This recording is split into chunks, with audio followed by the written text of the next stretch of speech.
નમસ્કાર મિત્રો, આપ જોઈ રહ્યા છો પુજારા ન્યૂઝ નેટવર્ક। મિત્રો, અમરેલી જિલ્લાના સૌથી મોટા સમાચાર। એક ગામમાં 4 સિંહો ઘૂસી આવતા ભયનો માહોલ। ગીરની સરહદે આવેલા અમરેલી જિલ્લાના ખાંભા પંથકમાં વન્ય પ્રાણીઓનો માનવ વસ્તીમાં પ્રવેશ હવે સામાન્ય બન્યો છે। ગત રાત્રિના સમયે ખાંભાના રબારિકા ગામે શિકારની શોધમાં 4 સિંહોનું ટોળું ઘૂસી આવતા ગ્રામજનોમાં ફફડાટ ફેલાયો હતો। જો કે આ સમયે ફરજ પર તૈનાત GRD ના જવાનોની સતર્કતાને કારણે મોટી હોનારત ટળી હતી। ગામના મુખ્ય ચોકમાં પ્રવેશ્યા બાદ કડકડતી ઠંડીથી બચવા માટે એક સિંહ ચોકમાં પડેલા રેતીના ડગલા પર નિરાંતે બેસી ગયો હતો। આ અદ્ભુત અને ભયાનક દ્રશ્ય કેમેરામાં કેદ થયું હતું।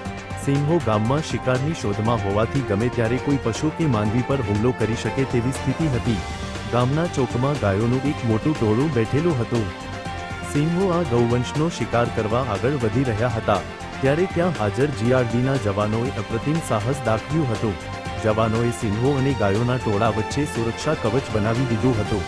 પોતાની લાગણીઓ અને સતર્કતાથી સિંહોને ગૌમાતા સુધી પહોંચતા અટકાવ્યા હતા અને અંતે સિંહોને ગામથી દૂર ખસેડવામાં સફળતા મેળવી હતી। રિપોર્ટર ફારૂક બિલખિયા, અમરેલી।